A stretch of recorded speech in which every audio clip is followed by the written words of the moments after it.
The level of Islamophobia has increased all over the world. What are we trying to tell them? Prophet Muhammad sallallahu alaihi wasallam is someone who lives in our hearts. जिसको आप हाथ लगाते हैं वो तबाह ही होता है। 86 नाबालिग बच्चे जिनकी हाथ में नून लीग और पीपल्स पार्टी को दे दिया गया है, ये अपने पाँव से आगे देखने को तैयार नहीं। जिल्लत उनकी मुकद्दर बन चुकी है। इंशाअल्लाह जीत पीपल्स पार्टी को होगी।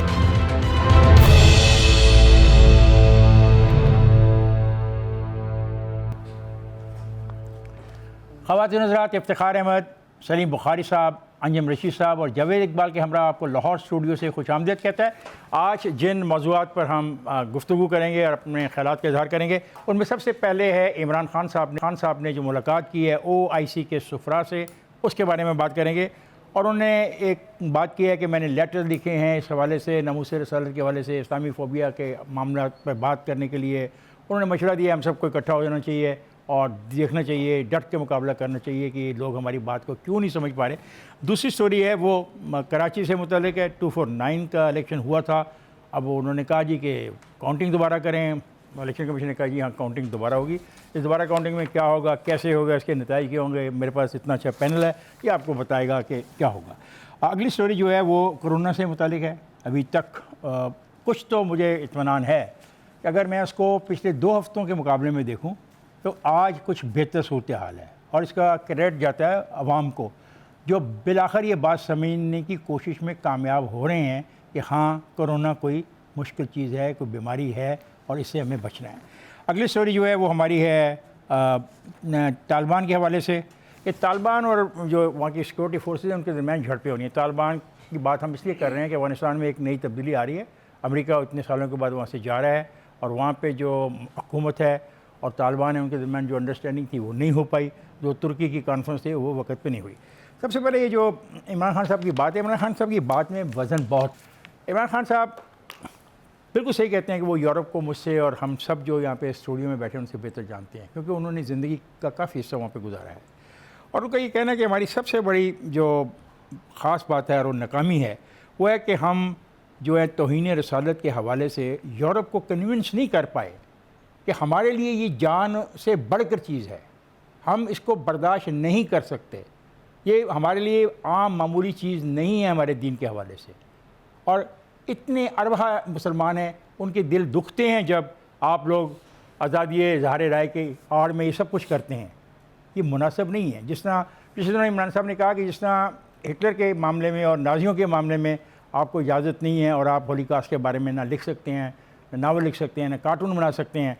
अगर नावल लिखो, कार्टून बनाओ, किताबें लिखो तो वो बैन कर दी जाती हैं। तो ये फिर भी हमारे नबी करीम सल्लल्लाहु अलैहि वसल्लम, अल्लाह तबारक तआला मेरे माँ बाप भी उन पर कुर्बान हो, ये उनका मसला है। तो ये समझाने की कोशिश इमरान खान साहब कर रहे हैं। देखिए किस तरह को कामयाब होते हैं। पर ये कोशिशें मैं 2-4 हैं, ये बड़ी अहम है। मतलब OIC के सफ़ीरों को बुलाना, उनसे बात करना, और फिर जो यूरोपियन यूनियन ने हमारे बारे में जो रेजोल्यूशन पास किया है उसको भी उन्होंने देखा है कि भाई हम ग़ालिबन उन्होंने ये कहा कि मैं आपकी बात नहीं मानता, इस पर मैं कंप्रोमाइज़ नहीं करूँगा और इस पर मुसलमान कंप्रोमाइज़ नहीं कर सकते। अब देखना ये है कि ये अगर हम कंप्रोमाइज़ नहीं करते, और यूरोपीय यूनियन ने जो रेजोल्यूशन पास किया है वो 2 हिस्सों में है। एक हिस्सा उसका हमारे इस मामले से है और एक हिस्सा उन्होंने अक़लियतों के हवाले से ज़ेर बहस लाया। अब देखते हैं हम कहाँ खड़े हैं, क्या होता है। और सबसे पहले जावेद आप बताएं कि ये जो सारी सूरत हाल है इसमें क्या हम इस पोजीशन में हैं बतौर एक कौम के कि हम यूरोपियन ममालिक के साथ तमाम इक़्तिसादी मामलात को मद्देनज़र रखते हुए अपने बात पर डटे रहें। बिस्मिल्लाहिर्रहमानिर्रहीम। इफ्तिखार साहब, माजी में अगर हम ये देखें ना, इस पर्टिकुलर इशू पे हमने आज तक एज ए कंट्री और एज ए मुस्लिम उम्मा कभी भी इतनी एफर्ट नहीं हुई कि जहां हम यूरोप को या यूरोपियन ममालिक के सरबराहान को या लोगों को ये बावर करा सकें कि इस्लाम का रेडिकलिज़म, टेररिज़म या किसी एक इंडिविजुअल के टेररिज़म से कोई ताल्लुक़ नहीं है। आज तक कभी माजी में अगर देखें तो कभी ऐसी एफर्ट नहीं हुई। तो इमरान खान का ये एक ऐसा इनिशिएटिव है जिस पे मेरा ख्याल है हम सबको अप्रिशिएट करना चाहिए और सपोर्ट करना चाहिए, और इमरान खान को इस बात पे कायल रहना चाहिए कि तमाम मुस्लिम उम्मा के जो हेड ऑफ स्टेट्स हैं एज ए मुस्लिम उम्मा के तौर पे इस केस को लिया जाए। और मैं बात कहना चाहूँगा, क्या सिर्फ खतूत लिखने से कोई बात नहीं, 2 साल हो गए ज़्यादा मैं आ रहा था उसी बात पे, नहीं है कि सिर्फ बयानों से ये काम नहीं होना, इसके लिए एक प्रॉपर सफारती मुहिम चलानी पड़ेगी आपको, जहां आपको मोबिलाइज करना पड़ेगा तमाम मुस्लिम उम्मा को, वो मोबिलाइज होके जिसमें वो एड्रेस 2 pronged स्ट्रेटजीज के साथ करेंगे, एक उधर के यूरोपीय ममालिक के लोग और दूसरा उसके सरबराहान ममालिक। और जहाँ तक आपकी बात थी कि यूरोपीय पार्लियामेंट ने जो रेजोल्यूशन पास की है, मेरे नज़दीक अभी ये स्टार्टर है। वो इसलिए स्टार्टर है कि उधर का जो यूनियन ऑफ मिनिस्टर्स है, बेसिकली कॉन्स्टिट्यूशनली यूरोपीय यूनियन के, उनके पास ये पावर या अथॉरिटी होती है कि वो किसी पे इकोनॉमिक सैंक्शन ना लगाएं, क्योंकि एक तरफ हमारा $8 बिलियन का जो एक्सपोर्ट है 30 कंट्रीज को जो यूरोप के हैं उनके साथ लेन देन का मामला है, तो इसलिए अभी उस मामले पे हमें इतनी फिक्र करने की जरूरत नहीं है। उन्होंने फ्लैग तो खड़ा किया ना, फ्लैग रेज किया है, लेकिन that is only a political move, it has nothing to do with that effort. मैं एक बात ऐड करना चाहता हूँ, एक बात मैं ऐड करना चाहता हूँ, क्या इस मसले पे प्राइम मिनिस्टर ऑफ पाकिस्तान को बुखारी साहब कॉन्फ्रेंस नहीं बनानी चाहिए ऑल पार्टीज? बिल्कुल बनानी चाहिए, बजाय वो अकेले ही इस बिल्कुल को लेके लीड करें, लेके जाएं। क्यों ना ये साबित करें कि इस मामले पे जो मामला है नबी करीम सल्लल्लाहु अलैहि वसल्लम आपकी ज़ात के हवाले से, इस पे हम सब लोग जो अपोजिशन में भी बैठे हैं, कहीं बैठे हैं, हमें बैठे हैं, क्या तमाम पार्टीज को मिलकर चलना चाहिए, इस पे ज़रूर बतानी चाहिए। अभी मसला यह है कि यूरोपीय यूनियन ने मुत्तफ़िक़ा तौर पर उसमें से 600 में से सिर्फ 6 बंदों ने अलग हुए, सारे यूरोपीय यूनियन ने मिलकर पाकिस्तान को धमकी दी है कि इसका GSP जो है वो इंपोर्ट वो खत्म कर दी जाएगी। सर अगर खत्म की बात नहीं की है, पता है उन्होंने सिफारिश की है। सर यूरोपीय यूनियन पार्लियामेंट और चीज है, और जो डिसीजन मेकिंग उनकी है अथॉरिटी काउंसिल ऑफ मिनिस्टर वो और चीज है। सारे व्यूज एक पॉलिटिकल और एक इकोनॉमिक मूव्स हैं, और आप दोनों को इकट्ठा कैसे कर सकते हैं? कर जो यार, सारे व्यूअर को पता है कि वो एक रिकमेंडेशन है, लेकिन वो यूरोपीय यूनियन की अपनी रिकमेंडेशन है अपने वज़रा को, तो इसके इम्कानात, इसको बहुत लाइटली नहीं लेना चाहिए। वो रिकमेंडेशन नहीं है, वो एक सीरियस थ्रेट बन सकती है। अगर वो सीरियस थ्रेट बन जाए तो पाकिस्तान की इंपोर्ट जो है वो इस हद तक मुतासिर हो सकती है कि पाकिस्तान एक्सपोर्ट जो है वो इस हद तक मुतासिर हो सकती है कि पाकिस्तान की इनकम जो है वो 8 बिलियन 7 बिलियन नीचे गिर सकती है, तक गिर सकती है। गिरेगी नहीं, ना अल्लाह करे गिरे, लेकिन अगर गिर गई तो पाकिस्तान जो है वो दिवालिया होने की तरफ जा सकता है। नहीं सर, उसके मुकाबले में आपके स्टेक्स क्या हैं? सुन तो लो यार, पहले बात तो सुनो। अब इस पे जो है आज किस चीज पे कंप्रोमाइज करना है पता ही नहीं है यार तुम्हें। उन्होंने आज जो बात हुई है वो कैबिनेट में हुई है, अब लेके बैठे हुए हैं एम्बेसडर्स की बात को, वो अलग बात है। वो उसने जो है वो तौहीन रिसालत के बारे में जो पॉइंट ऑफ व्यू कैबिनेट में क्या कहा उसने, कैबिनेट में उन्होंने कहा है कि हम जो है यूरोपीय यूनियन का जो तौहीन रिसालत के बारे में जो मौक़िफ़ है उसको नहीं मानेंगे। साहब एक मामला जो है अंजुम ने कहा कि अगर हमारे 8-7 बिलियन रुपए हमारे बंद हो गए तो मर जाएंगे, भूख हो जाएगा, दिवाली हो जाएंगे। पहली बात तो यह है कि to put the record straight, इसी यूरोपीय यूनियन की को करीब 50 के करीब रेजोल्यूशंस हैं कश्मीर के ऊपर भारत के खिलाफ। क्या हुआ बता दें मुझे, जिसके ऊपर किसी की सेहत के ऊपर कोई कुछ हुआ आज तक? कार्रवाई का नहीं कहा, यहाँ कार्रवाई का कहा कि रोक देंगे। पहले आपने बारी ले ली ना, ठीक है, मुझे गुजारिश कर लेते हैं। दूसरी बात यह है कि ये हमारे खिलाफ कोई ताज़ा वारदात नहीं है। 9/11 के ऊपर सारा मलबा पाकिस्तान पे पड़ा, हमें टेररिस्ट स्टेट डिक्लेयर करने वाले थे, एक पाकिस्तानी नहीं था उसमें, ये आपको पता नहीं है? सारे अरब जिस मुल्क के सऊदी अरब के थे, किसी ने पूछा उससे? पूछा तक नहीं।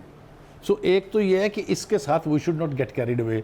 मैं इमरान खान साहब का बहुत बड़ा एक्सपोनेंट हूँ, मैं बहुत बड़ा मुखालिफ हूँ, सियासी तौर पे भी, इंटेलेक्चुअल भी, लेकिन जो उसकी अच्छी बातें हैं उसके लिए उसकी दाद दी जानी चाहिए। उसने यूनाइटेड नेशन में कश्मीर के हवाले से जो तकरीर की, हमारे किसी लीडर को तौफीक नहीं हुई करने की। हमारी बदकिस्मती ये है कि हमारे फॉरेन ऑफिस ने उसको फॉलो नहीं किया। यूरोपीय यूनियन के बारे में ये कहना कि हम नामूसे रसालत के कवानीन चेंज नहीं करेंगे, मैं सलूट करता हूँ उसको, और मैं कहता हूँ कि ये बहुत बड़ा फैसला है। पार्लियामेंट उसके फैसले के अगेंस्ट नहीं जा सकती, ना उसमें इतनी सख्त है, और ना ही पार्लियामेंट ने इसको इतना सीरियस लिया है कि हम कोलैप्स करने जा रहे हैं। ऐसा बिल्कुल नहीं है। मैं ये कह रहा हूँ कि जब कोई पाकिस्तान का लीडर कोई कौम की गैरत के हवाले से, कोई इस्लाम की हमीयत के हवाले से स्टांस ले, तो हमें यहाँ बैठ के उसको ना डराना चाहिए, ना हमें उसको आने वाले वक्त में पाकिस्तान की तबाही की तस्वीर दिखानी चाहिए। जो लीडरशिप जिस खित्ते से भी कभी आंखों में आंखें डाल के बोला है, ये सारे यूरोपीय यूनियन वाले भी यहीं थे, ये अमेरिका भी यहीं होता था। आपके सामने आप चाहे तो मैं 20 नाम ले लेता हूँ, उसमें भुट्टो साहब का नाम भी है, कोई दो राय उसके बारे में नहीं है। उसमें बेपनाह नाम है, अहमदीनेजाद का नाम भूल गए आप, जिसने कहा था कि इसराइल को तो एग्जिस्ट ही नहीं करना चाहिए। तो जुर्रत करनी चाहिए हमारी लीडरशिप को। मैं इस मामले में इंतहाई संजीदगी के साथ कहता हूँ, I am with Imran Khan. Imran Khan should take a stand. आपने ये बहस सुनी, ये डिबेट सुनी, और इस पे मेरा भी मौक़िफ़ वही है जो बुखारी साहब का, और मेरा ख्याल अंजुम भी यही कहना चाह रहा है। अंजुम का कहने का ज़रा ढंग और स्टाइल कुछ और एग्रेसिव होता है ना, ज़रा ये इसमें खून ज़्यादा है और बलबला ज़्यादा है। लेकिन मैं समझता हूँ कि नामूसे रिसालत पर किसी किस्म का कोई कंप्रोमाइज़ कोई भी पाकिस्तान में नहीं कर सकता, और जैसा अब अंजुम ने कहा नहीं होना चाहिए। और तो मैं जा रहा हूँ ब्रेक पे जाएगा ना, मेरे साथ रहिएगा।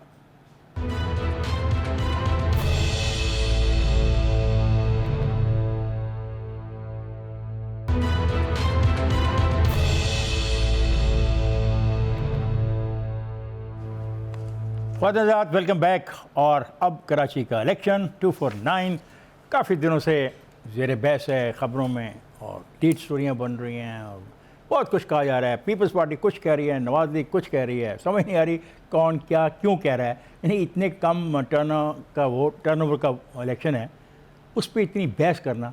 और फ़र्ज़ करो अगर नया इलेक्शन हो गया तो फिर क्या होगा, और अगर काउंटिंग में उतने ही वोट निकले जितने थे तो फिर किसको क्या शर्मिंदगी उठानी पड़ेगी। तो हर जगह हमारा क्या रवैया हो गया कि हम मानने को तैयार नहीं। देखें 12 घंटे में रिज़ल्ट दिया हमने, इतना मोहतात हमने काउंटिंग की, ख्यालों को चेक किया, कागज़ों को भरा, वो फिर भी कहते हैं पता नहीं एक को फार्म है वो नहीं मिला। पीपल्स पार्टी वाले कहते हैं हमें भी नहीं मिला, नवाज लीग कहती है हमें भी नहीं मिला। एक तो नाज़रीन आप जानते हैं जब इफ्तिखार साहब हंस रहे हो ना कोई बात कहते हुए, तो उससे ज़रूर डरा करें, मैं तो बहुत डरता हूँ उसके।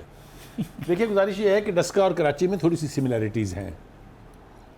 वहाँ भी जब 6 बजे से रिज़ल्ट शुरू हुए आने, तो रात को 2:45 बजे तक ये पता चल रहा था कि वहाँ नून लीग जीत रही है। पहले वाले इलेक्शन की बात कर रहा हूँ।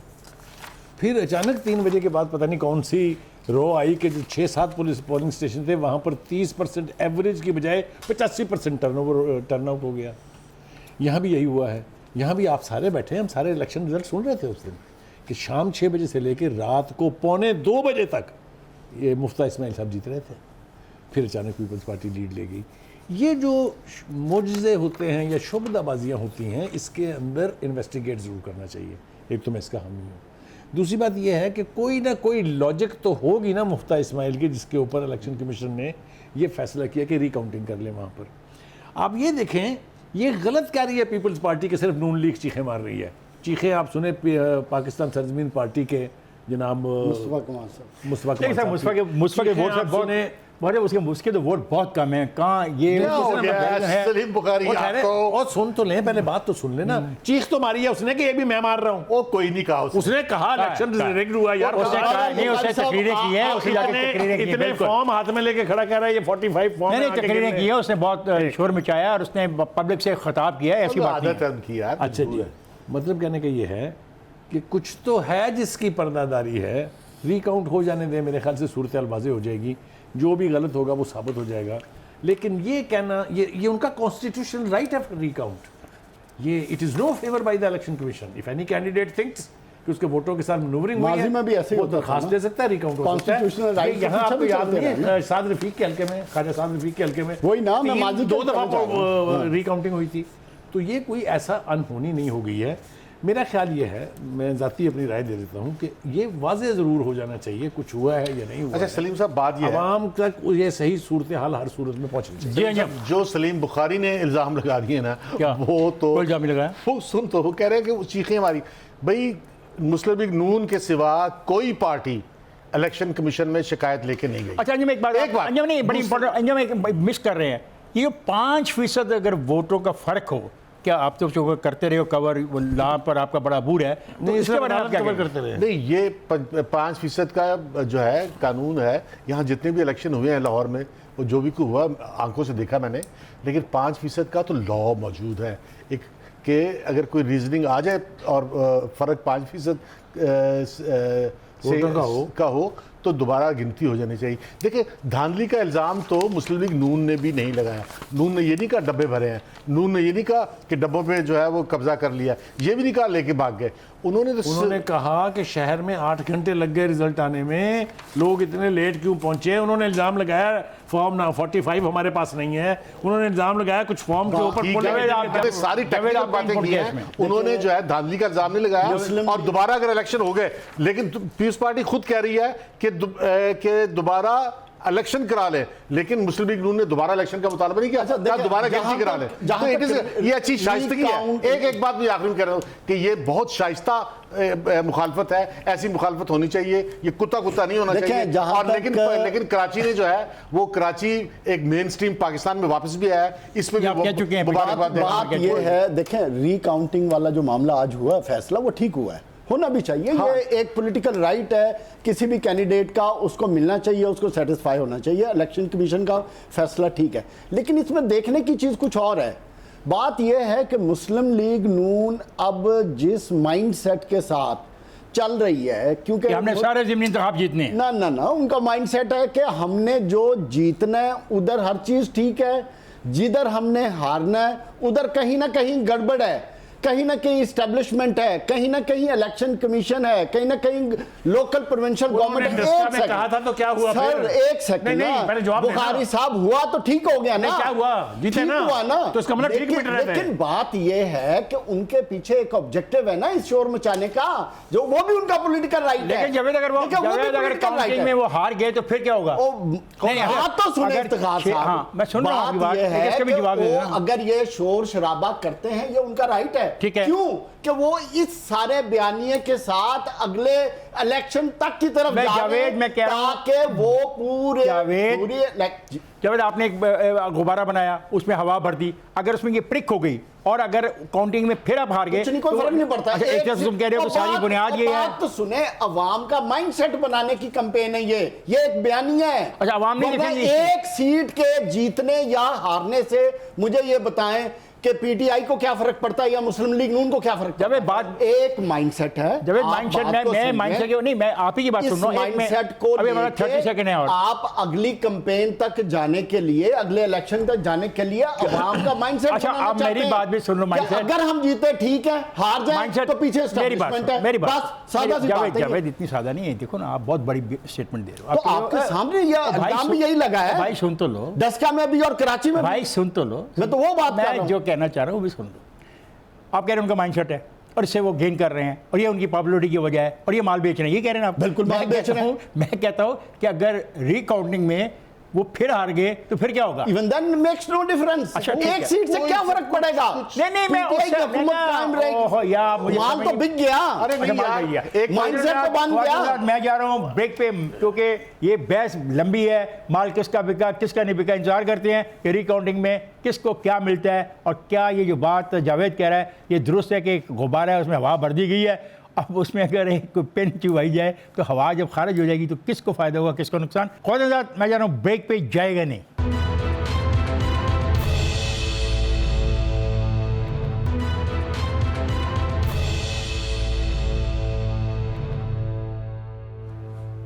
Welcome back Khwaja. अब हम कोरोना पे बात करेंगे। इसमें जो बेहतरी की उम्मीद है वो सामने आ रही है और जो केसेस हैं वो कम हो रहे हैं, जो परसेंटेज है वो भी कम हो रही है और ये एक मुस्बत चीज़ है और इसमें आप लोगों का किरदार है, उस पर भी हमें आपको शाबाश देनी है और हुकूमत जो कुछ कर रही है वो भी काबिल तारीफ़ है। और जितनी सख्ती अब हमने करनी शुरू की है, तमाम टूरिस्ट प्लेसेस हमने बंद कर दिए हैं। हमने एक शहर से दूसरे शहर के दरमियान ये भी सोच रहे हैं कि ट्रांसपोर्ट को बंद किया जाए। ईद की हमने बड़ी छुट्टियां कर दी हैं ताकि कम से कम लोग आपस में इंटरेक्ट करें और बचे रहें। जी जावेद, आप किसके बारे में क्या कहते हैं? जो पॉलिसी हमने ली है, सबसे पहले इफ्तिखार साहब हमें हुकूमत की एक चीज़ को अप्रिशिएट ये करना चाहिए कि एटलीस्ट उन्होंने हमारे बार बार बावर कराने के बाद एक डायरेक्शन दे दी है कि हम इतने अरसे में तकरीबन 7 से 8 करोड़ अवाम को वैक्सीनेट कर देंगे। जैसे उन्होंने 30 जून की डेडलाइन दी है कि हम 15 मिलियन के करीब लोगों को 30 मई तक हम 15 मिलियन लोगों को वैक्सीनेट कर देंगे और फिर उसके बाद हर एवरी डे 2 से 3 लाख लोगों को वैक्सीनेट करेंगे और उसी हिसाब से उन्होंने पैरेलल अपने ऑर्डर्स प्लेस कर दिए हैं। लेकिन आज मैं 2 इम्पॉर्टेंट चीज़ों की तरफ हुकूमत की और हम सब की, आप सब की तवज्जो दिलवाना चाहता हूँ, जिसमें सबसे इम्पॉर्टेंट चीज़ क्या है कि पहले आज से महीना पहले तक हुकूमत कोई 65,000 से लेकर 70,000 टेस्ट करवा रही थी और आज मैंने फिगर लिए हैं पिछले 2-3 दिन के, तो टेस्ट हो रहे हैं कुछ 37,000, 38,000, 39,000।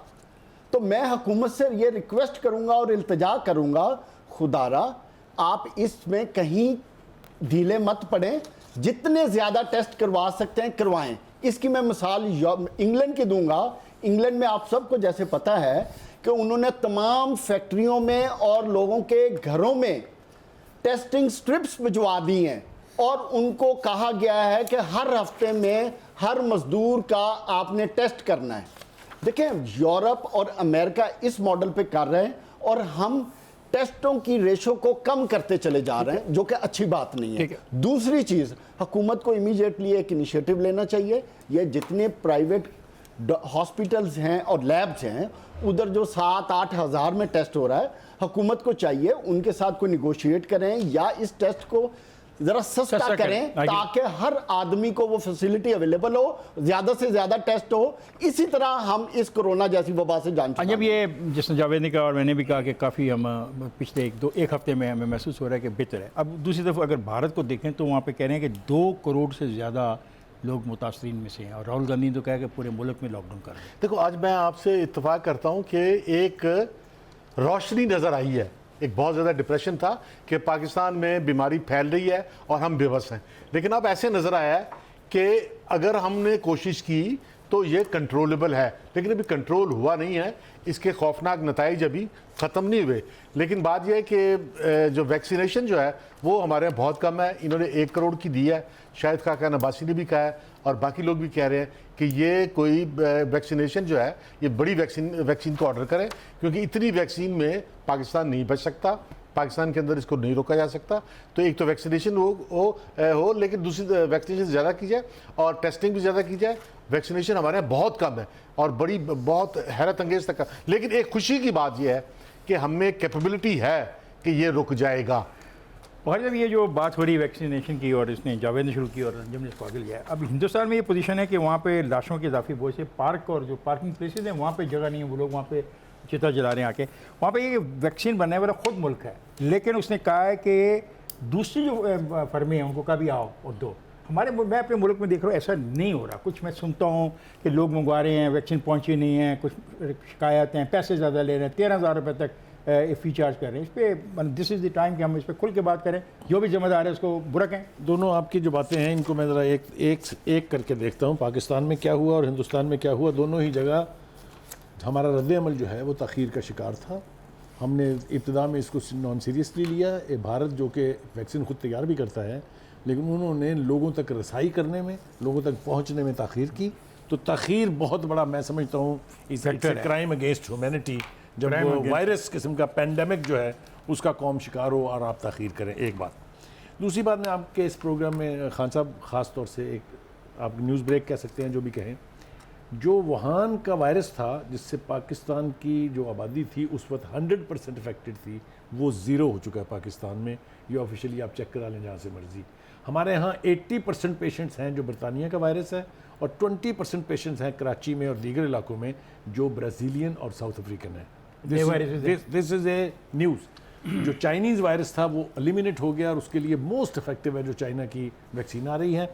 और दूसरी बात यह है कि हुकूमत के पास इस वक्त जो वसाइल हैं उसके एतबार से अगर वो 1.5 लाख तक पहुंच गए हैं रोज़ाना और 2 से 3 लाख तक पहुंचना चाहते हैं, टारगेट तो ये यकीनी तौर पे एक बहुत बड़ी एफर्ट है। और उसमें एक बात सिर्फ छोटी थी, आप ही की बात, हुकूमत ने कहा है कि पैसों का इशू नहीं है, जहां जहां से हमें ऑर्डर प्लेस मिल रहा है हम ऑर्डर ले रहे हैं। मैं ये इसमें इजाफा ये कर दूं कि चूंकि जितने मैन्युफैक्चरर्स इसमें अब इंक्लूड होने जा रहे हैं, ऐड किए जा रहे हैं, बहुत जल्द ये सूरत हाल होगी, like always in the past जितनी भी पेंडेमिक्स आई हैं, चाहे वो प्लेग थी, चाहे वो इन्फ्लुएंजा थी, चाहे वो स्पेनिश इन्फ्लुएंजा थी, उसकी तरह से जब पूरी वैक्सीन हर जगह मिलने लग जाती है दुकानों के ऊपर, तो वो पेंडेमिक हमेशा ख़त्म हो जाती है।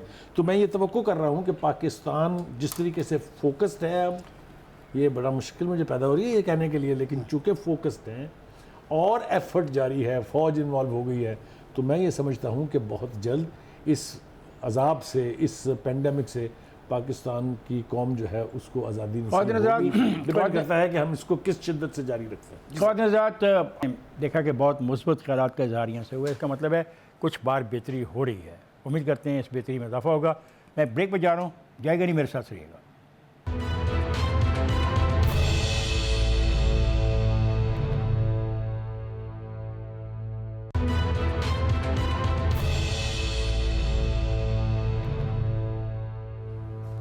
ख़वातीन वेलकम बैक। और अब हम बात करेंगे अफ़गानिस्तान के हवाले से। अफ़गानिस्तान में अमेरिका अपनी फ़ौज को निकालने का फ़ैसला कर चुका है। अमेरिका चाहता है कि वहाँ पे हुकूमत उनकी कायम हो, मुकामी लोग हों, वहाँ के मामलात को संभालें रियासत के। तालिबान ने इनकार कर दिया किसी किस्म के ऐसे मुज़ाकरात में जाने को कि जब तक आखिरी सिपाही भी है हम मुज़ाकरात में नहीं जाएंगे। तो जो टर्की में जो एक डायलॉग होना था वो तो नहीं हुआ। अब बहुत सारे सूबे ऐसे हैं जिसमें तालिबान ने अपनी कार्रवाई शुरू की है, जिसके नतीजे में काफ़ी लोगों को अपनी जान से हाथ धोने पड़ रहे हैं। तो जनाब क्या अंजम साहब फरमाते हैं इसमें कि तालिबान नई बात अगर मानेंगे तो फिर ये क्या होगा? पहले भी तालिबान ने नई बात किसी की मानी जब वो इक़्तिदार में थे, और तब भी जाके आपके फ़ौजियों ने समझाने की कोशिश भी की कि भाई अपनी लड़ाई ख़त्म कर दो। खाना काबा भी इनको ले गए कि भाई यहाँ पे खड़े होकर आपस में मान जाओ, लेकिन वो अफ्रीका नहीं माने और जंग जारी रही। तालिबान जो है वो अफ़गान हुकूमत के साथ शेयर करने को और बात करने को तैयार नहीं है। वो अफ़गान आइन को तस्लीम नहीं करते। वो कहते हैं उन्होंने अपनी तर्ज का जो भी उनका निज़ाम है वो लाना है। तो फिर क्या? लेकिन इसका मतलब ये है कि जो आज शुरू हो गया है, आज जो है वो हेलमंद में हेलमंद में हुआ अटैक भी हुआ है, तो इसका मतलब ये है कि अगर अफगानिस्तान में खाना जंगी हुई तो वो पाकिस्तान भी आएगी।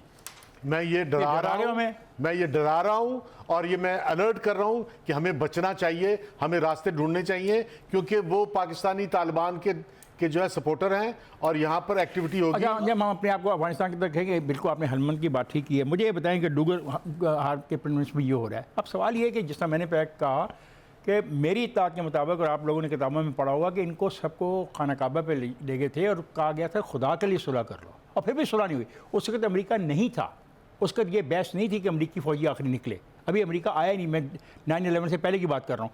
तो ये क्या होगा? मतलब कब तक इस इलाके में लोगों की जानों से खेला जाएगा, लोगों को बमों के धमाकों से उड़ाया जाएगा? इसमें क्या मुझे बड़ा अगले जो है वो 10 साल बड़े खौफनाक नज़र आ रहे हैं, और हमें हर सूरत पाकिस्तान की रियासत को, पाकिस्तान के इदारों को चाहिए कि वो पाकिस्तान को बचाएं और अफगान जो खाना जंगी है उसके असरात को रोकें, वरना पाकिस्तान जो है इसको नुकसान हो सकता है। जी बाहर जा। हाँ साहब, गुजारिश ये है कि हम थोड़ा सा रियलिटीज़ जो हैं ग्राउंड के ऊपर उनको ज़रा मद्देनज़र रखना बहुत ज़रूरी है। ये तालिबान से जिनसे अंजुम रशीद साहब डरा रहे हैं, ये उस वक्त की बात है जब आपका ना बॉर्डर फेंस था, ना आपका फाटा का इलाका क्लियर कराया जा चुका था। It was a free coming and going for them. टोलियों में आते थे, हमला किया, चले गए। अब ये उनके खाला जी का वाड़ा नहीं रह गया एनी मोर। पाकिस्तान में उन्होंने ऐसे इंतजाम किए हैं फ़ौज ने, और उसकी तारीफ़ करनी चाहिए। जो फाटा का इलाका मेन स्ट्रीम में शामिल हो गया है, अब वहाँ किसी के बाप का राज नहीं है। जब मर्जी खत्म हो गए, जब मर्जी आप तशरीफ़ ले आएँ। और दूसरा बहुत बड़ा फैक्टर ये है कि हलमज में उन्होंने बहुत बड़ा हमला किया है, और सिर्फ अफगान फौजियों ने मारा है उनको, और बुरी तरह से मारा है। इसका मतलब ये है कि अगर अमेरिका ने ये फैसला किया है कि वो वहाँ से चले जाएंगे, तो वो पूछे एक ऐसा सिस्टम ज़रूर छोड़ के जा रहे हैं कि ये नहीं कि तालिबान आए, कान से पकड़े अशरफ गनी को घर भेज दें और खुद कब्जा कर ले। सिर्फ इन्होंने हेलमंद में अटैक नहीं किया, कई जगह हुआ है, 6 मुख्तलिफ जगहों में, जिसमें गजनी भी शामिल है, और हर जगह मार पड़ी है, कंधार शामिल है। और उसमें जो US फोर्सेस का हेड है जनरल मिलर, उसने स्टेटमेंट दी है कि इससे ज़्यादा अग्रेसिव और इतना बड़ा अग्रेसिव ऑफेंस आज तक हमारे पे नहीं हुआ, जिसमें और हर जगह मार पड़ी है, और हर जगह पे अफगान फोर्सेस को मार पड़ी है। और अफगान फोर्सेस ने दोबारा बम्बार्डमेंट की प्लानिंग पूरी मुकम्मल कर ली है। उनकी एयर स्ट्राइक्स तैयार हैं, जो मेरा ख्याल है कि आज रात को या जो मेरा इंटरेस्ट है, इसमें पॉइंट क्या है, हुआ क्या, मामला गड़बड़ क्यों हुई? गड़बड़ ये हुई कि जब डोनाल्ड ट्रंप ने इनके साथ एग्रीमेंट कर लिया और डेडलाइन सेट कर दी 1 मई की, क्योंकि ये सारा वाकयात 1 मई के बाद हो रहे हैं, इसमें इन्होंने सेटलमेंट करने की कोशिश की इस्तांबुल कॉन्फ्रेंस, जिसमें तालिबान ने क्लियर कट कह दिया कि will not set by all means. Why? Because उन्होंने कहा कि आपने पहले हमारे साथ एग्रीमेंट किया, और उससे पहले दोहा से उन्होंने जो उनका प्रॉपर उधर एक ऑफिस और इंफ्रास्ट्रक्चर मौजूद था वो सारा वाइंड अप करके उधर से आ गए थे। That was absolutely clear to all the parties कि तालिबान अब टेबल पे उस वक्त बैठेंगे जब अमेरिका अपनी कमिटमेंट और अपनी तमाम बातें पूरी करेगा। लेकिन इफ्तिखार पाकिस्तान गारंटर बना हुआ है पूरी दुनिया के सामने। नहीं, मेरा ख्याल है नहीं, गारंटर नहीं है, पाकिस्तान फैसिलिटेटर है। हमने कौम हमने गारंटर नहीं है। हमने दुनिया से वादा किया हुआ कि हम तालिबान को टेबल पे लाएंगे, लेकिन तालिबान हमारी बात नहीं मान रहे। और सब छोड़ के मानते हैं या नहीं मानते? ये बात तो मेरी मानते नहीं, जिस तरह ये तालिबान नहीं मान रहे, और लगता है ये बात मेरी भी नहीं मानेंगे। आज का प्रोग्राम ख़त्म हुआ। मुझे और मेरे साथियों को इजाज़त दें। इंशाअल्लाह कल आपसे मुलाकात होगी। खुदा हाफिज़।